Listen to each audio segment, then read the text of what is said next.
ഇന്നൊരു നാടൻ റെസിപ്പിയുമായിട്ടാണ് ഞാൻ വന്നിരിക്കുന്നത്. ചെറുപയർ ഉലർത്തിയതാണ് ഇന്നത്തെ നമ്മുടെ റെസിപ്പി. ഇത് വളരെ എളുപ്പത്തിൽ എങ്ങനെയാണ് തയ്യാറാക്കുന്നതെന്ന് നോക്കിയാലോ. ചെറുപയർ ഇവിടെ നന്നായിട്ട് കഴുകിയെടുത്ത് വെച്ചിട്ടുണ്ട്. 1 കപ്പ് ചെറുപയറാണ് ഞാൻ എടുത്തത്. 1 കപ്പെന്ന് പറയുന്നത് 250 ml കപ്പാണ്. ഇതിലേക്ക് കുറച്ച് വെള്ളം ഒഴിച്ച് വെച്ചിട്ടുണ്ട്. അരമണിക്കൂർ നമുക്ക് ഇത് കുതിർത്ത് വയ്ക്കാം.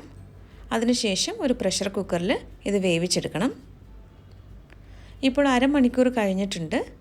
കുതിർത്ത് വെച്ചിരുന്ന ചെറുപയർ ഒരു പ്രഷർ കുക്കറിലേക്ക് മാറ്റിയിട്ടുണ്ട്. ഇനി ഇതിലേക്ക് ആവശ്യത്തിനുള്ള ഉപ്പും വെള്ളവും കൂടി ചേർത്ത് നന്നായിട്ടൊന്ന് മിക്സ് ചെയ്തെടുക്കാം. അതിനുശേഷം പ്രഷർ കുക്കർ അടച്ചു വെച്ച് ഒന്ന് വേവിച്ചെടുക്കാം. നിങ്ങൾ ഉപയോഗിക്കുന്ന ചെറുപയറിനും ഈ പ്രഷർ കുക്കറിനും അനുസരിച്ച് കുക്കിംഗ് ടൈമിൽ വ്യത്യാസം വരാം. അപ്പോൾ ഈ ചെറുപയർ ഉലർത്തിയത് എങ്ങനെയാണ് തയ്യാറാക്കുന്നതെന്ന് നോക്കാം. ഒരു കടായിൽ കുറച്ച് വെളിച്ചെണ്ണ ഒഴിച്ചിട്ടുണ്ട്. വെളിച്ചെണ്ണ നന്നായിട്ട് ചൂടായി വരുമ്പോൾ 1 ടീസ്പൂൺ വെളുത്തുള്ളിയും ഒരു ചെറിയ സവാള കട്ട് ചെയ്തതുമാണ് ഇപ്പോൾ ചേർത്തത്. ഇത് നന്നായിട്ടൊന്ന് വഴറ്റിയെടുക്കണം.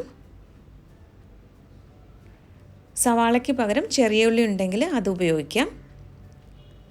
ഈ സവാള വഴന്ന് വരുന്നതിന് ആവശ്യമായിട്ടുള്ള കുറച്ച് ഉപ്പാണ് ചേർത്തത്. ഉപ്പ് ചേർക്കുമ്പോൾ പ്രത്യേകം ശ്രദ്ധിക്കണം. ചെറുപയർ വേവിച്ചപ്പോഴും ഉപ്പ് ചേർത്തിട്ടുണ്ടായിരുന്നു. കുറച്ച് കറിവേപ്പിലയും കൂടി ചേർത്തിട്ട് നന്നായിട്ടൊന്ന് വഴറ്റിയെടുക്കാം. ഇനി ഇതിലേക്ക് ചേർക്കുന്നത് ചതച്ച മുളകാണ്. 1.5 ടീസ്പൂൺ ചതച്ച മുളകാണ് ഞാൻ ചേർക്കുന്നത്. ഇത് നിങ്ങളുടെ ഓരോരുത്തരുടെയും എരിവിനനുസരിച്ച് കൂട്ടുകയോ കുറയ്ക്കുകയോ ഒക്കെ ആവാം. ഈ ചതച്ച മുളകിന് പകരം മുളക് പൊടി ഉപയോഗിച്ചാലും മതി. ഇനി ഇത് നന്നായിട്ടൊന്ന് മൂപ്പിച്ചെടുക്കണം.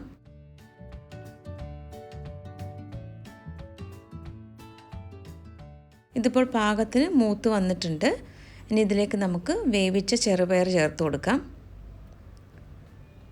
ഈ പ്രഷർ കുക്കർ തുറക്കുമ്പോൾ അതിൽ വെള്ളം ഉണ്ടെങ്കിൽ അത് കളയരുത്. കുക്കർ തുറന്ന് വെച്ച് അല്പസമയം കൂടി ഒന്ന് കുക്ക് ചെയ്തെടുത്താൽ മതിയാകും. വെള്ളം പെട്ടെന്ന് തന്നെ വറ്റി കിട്ടും. ഞാനിവിടെ 1 കപ്പ് വെള്ളം ഒഴിച്ചിട്ടാണ് ഇത് വേവിച്ചെടുത്തത്. അപ്പോൾ ഇത് വെന്ത് കഴിഞ്ഞപ്പോൾ ഒട്ടും തന്നെ വെള്ളം ഉണ്ടായിരുന്നില്ല. ഈ ചെറുപയർ നല്ലതുപോലെ ഒന്ന് മിക്സ് ചെയ്തെടുത്തു കഴിഞ്ഞാൽ നമ്മുടെ ചെറുപയർ ഉലർത്തിയത് ഇവിടെ റെഡിയാകും. ഇത് ചൂട് കഞ്ഞിക്കൊപ്പമോ ചോറിനൊപ്പമോ കഴിക്കാവുന്നതാണ്. അങ്ങനെ നമ്മുടെ നാടൻ റെസിപ്പി ഇവിടെ റെഡിയായി കഴിഞ്ഞു. ഇതിനു മുമ്പ് ഞാനൊരു ചെറുപയർ തോരൻ്റെ റെസിപ്പി പോസ്റ്റ് ചെയ്തിട്ടുണ്ട്. അപ്പോൾ ആ വീഡിയോ കണ്ടിട്ടില്ലാത്തവർ അതൊന്ന് കാണുക. അപ്പോൾ ഇന്നത്തെ ഈ റെസിപ്പി എല്ലാവർക്കും ഇഷ്ടമായെന്ന് കരുതുന്നു. റെസിപ്പി ഇഷ്ടമായാൽ ഡെലിഷ്യസ് റെസിപ്പീസ് ചാനൽ കൂടി ഒന്ന് സബ്സ്ക്രൈബ് ചെയ്യാൻ മറക്കരുത്. അപ്പോൾ മറ്റൊരു നല്ല റെസിപ്പിയുമായിട്ട് വീണ്ടും വരാം. Thank you.